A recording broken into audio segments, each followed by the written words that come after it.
What's up, sex worm? Oh, okay, so I'm gonna do a review. This one is for everyone that wanted me to keep doing reviews. I don't understand why anyone in their right mind want to look at me every day. But this is for y'all, and especially for Brando, who kept asking for, like, he wanted another one. So here it goes. First, I got some comics today. I got Savage Avengers #7. Now it has a Punisher from 2099, which is really cool. But if it doesn't get, like, I don't know how long I'll stick with it. So then I got the new Predator #4, but with the Stan Sakai cover. That's awesome. Stan Sakai created a Usagi Yojimbo. It's just amazing. I wish if he did more covers for Marvel, I would just buy the covers that he did. I wouldn't care what it was. And I got this, the Pure Oblivion.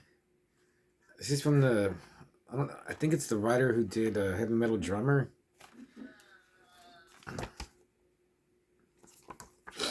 And it's just crazy. I looked through it, and it looks like it's just like Heavy Metal Drummer. It just looks really good, and like they should be making movies of like Heavy Metal Drummer and this, like, automatically. I mean, I'm gonna have to read it, but and then Batman and the Joker, the Deadly Duo, with story and art by Mark Silvestri. The cover is by Greg Capullo, and the cover is just, I didn't know this was the Mark Silvestri one, and I'm getting that just for the cover. And Mark Silvestri, he's just an amazing artist. I kind of don't like, I don't know what it is, the like scribbly shading. His old comics, were more like clear and not so staticky looking or something. And he wrote it, and it's actually interesting. So see where it goes. So I'm gonna review Beyond Darkness from 1990. Um, it's on YouTube on this channel I follow and subscribe to called Kings of Horror, and like Seven Films is selling the Blu-ray, and the cover just looks so cool. And Seven does a lot of great releases, and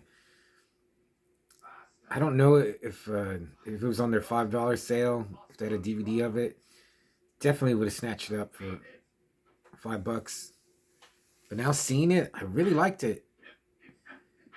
And okay, I'll just get into it. So it's from 1990. It's directed. It says directed by Claudio Fragasso, who did Troll 2 and a myriad of other movies. But then it says shot by Joe D'Amato. So who knows? And so it's about this priest. He goes to give last rites to this lady on death row, this child killer, and she's just saying, like, she killed him for Satan. She's gonna go to hell, and she wants the priest to come with her. Oh yeah, the when the movie starts and the title for Beyond Darkness comes out, it looks cool. It looks like a heavy metal logo, kind of. And just I like right away that set a tone.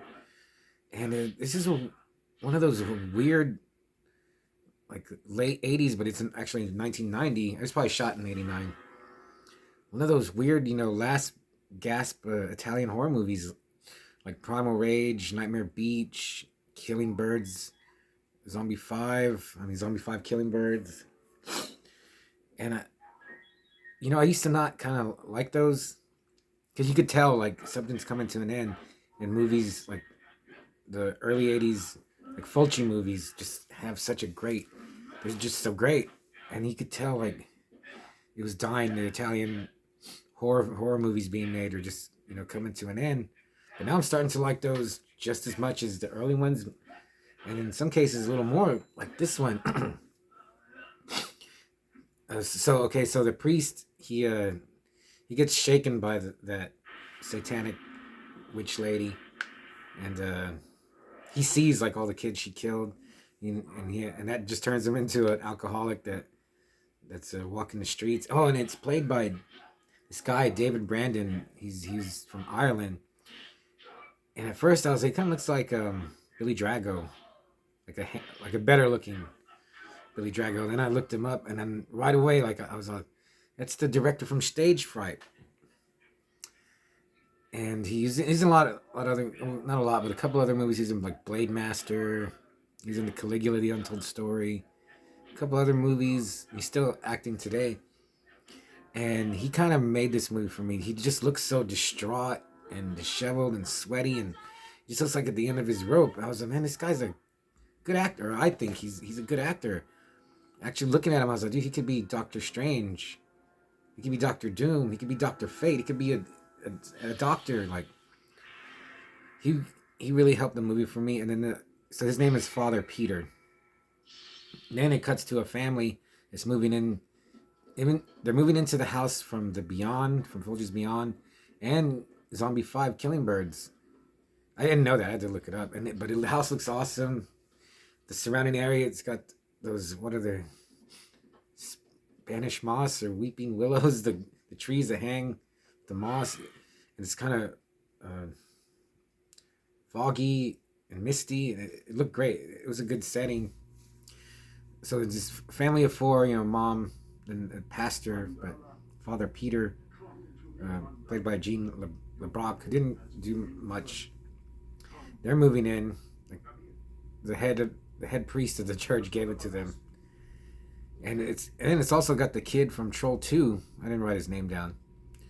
So slowly, like in the first 30 minutes, you're slowly like noticing weird or the little girl, she sees a light coming out of a hole in the wall, and like wind is blowing her hair back, like, but only she sees that.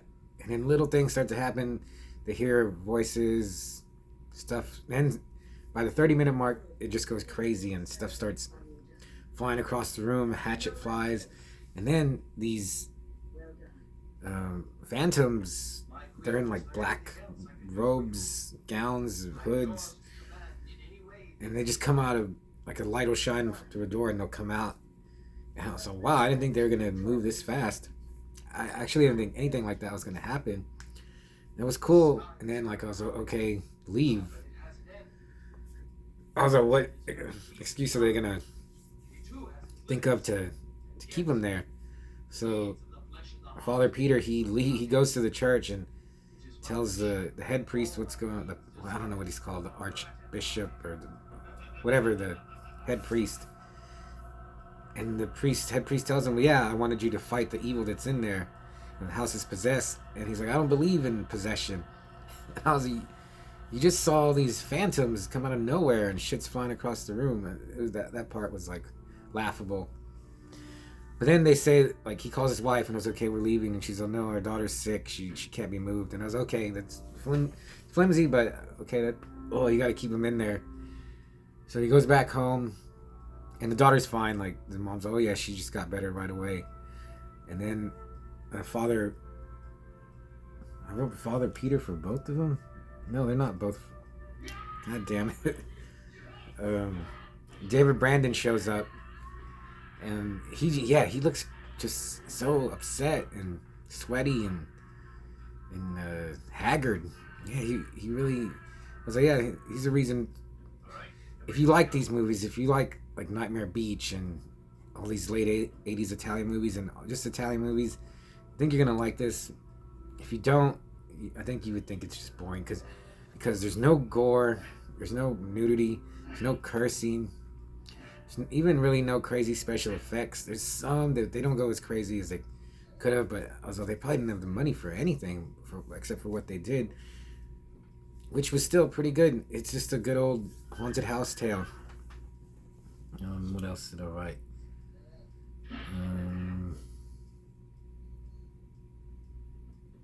Yeah, I wonder how Severin feels about this being on YouTube.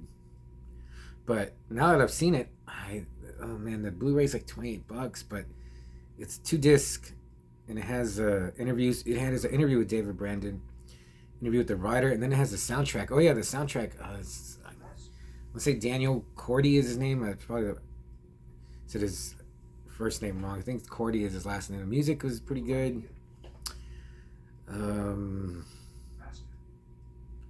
See, and then it's also like a hodgepodge of Amityville, Poltergeist, The Exorcist, but not as good. Well, I actually would probably like this better than the first Amityville.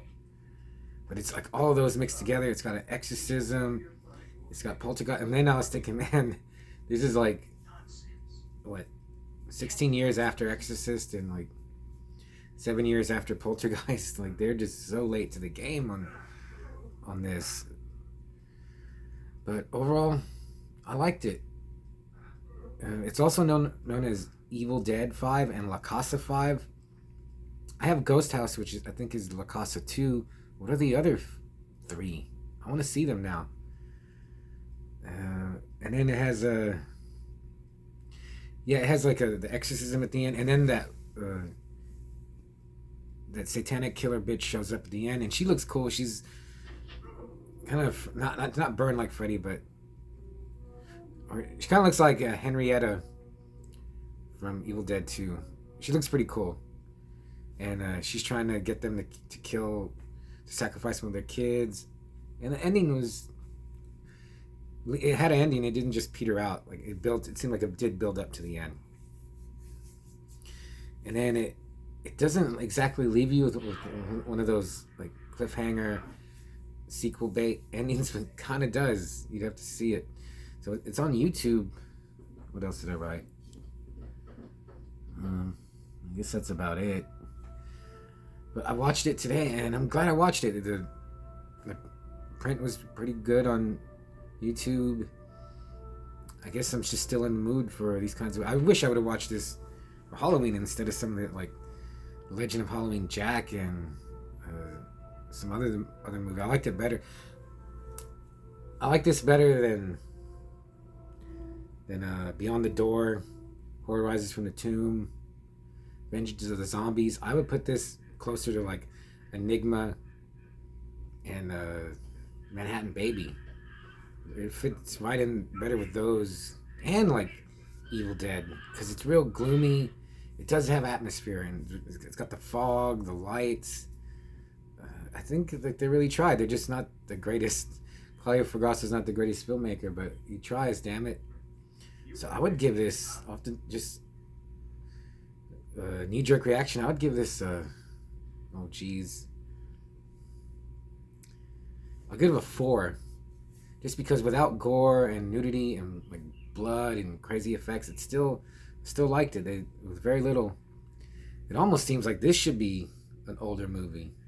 Anyway, Beyond Darkness. I know there's a Beyond the Darkness, maybe La Casa 5 and Evil Dead. It's cool. I'm glad this is associated with Evil Dead. It's nowhere near as good as any of them, but it's just kind of, it's close to that realm, that universe. And I really liked it. Like, if Severin has a sale, I'll buy it. Well, yeah, and I won the Halloween costume contest at my work. So they're gonna give me a gift certificate. So Beyond the Darkness, man, yeah. Watch it on YouTube and then decide if you want to buy it. Because this is a movie I would put on, like, if I was watching just like creepy horror movies on the weekend, like late at night. Yeah, I wish I would have seen this. If I would have seen this when I was like 12, I think this would be one that would have stuck with me.